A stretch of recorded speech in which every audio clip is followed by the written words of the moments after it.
उल्हासनगर महापालिका हद्दीत नाले सफाई अपूर्णच आहे। अनेक नाल्यांमध्ये अद्याप सुद्धा प्लास्टिक, गाळ आणि कचरा आहे। उल्हासनगर महानगरपालिकेचा नाले सफाईचा दावा हा फोल ठरलाय। दरम्यान इथल्या परिस्थितीचा आढावा घेतलाय आमचे प्रतिनिधी किरण तेलगोटे यांनी।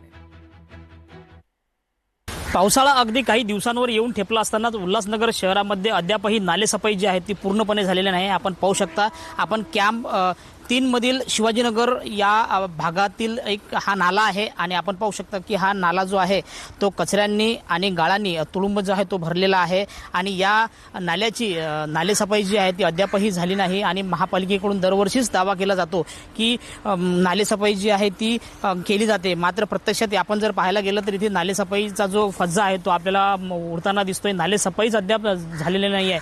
ठेकेदारांनाच एकाच ठेकेदाराला वारंवार कॉन्ट्रॅक्ट जो आहे तो दिला जातोय। मात्र तो ठेकेदार जो आहे तो पावसाची वाट बघतोय का की जेणेकरून हे पावसाच्या पाण्यानेच हे जो कचरा असेल किंवा गाळ असेल तो निघून जाईल। अशा प्रकारची जी प्रतिक्रिया आहे ती देखील स्थानिक नागरिकांकडून उमटत आहेत। उल्हासनगर महानगरपालिका ही नालेसफाई कधी करणार असा प्रश्न जो आहे असा प्रश्न देखील आता या निमित्ताने आता उपस्थित होत आहे आणि नालेसफाई जर वेळेत झाली नाही तर महापूर सारखी परिस्थिती जी आहे ती दरवर्षीच उल्हासनगर शहरामध्ये उद्भवते। यावर्षी देखील उद्भवणार आहे का किंवा याला जबाबदार महापालिका राहणार आहे का, असे अनेक प्रश्न जे आहेत ते आता सर्वसामान्य नागरिक असतील यांना पडलेले आहेत। किरण तेलगोटे, लोकशाही मराठी, उल्हासनगर।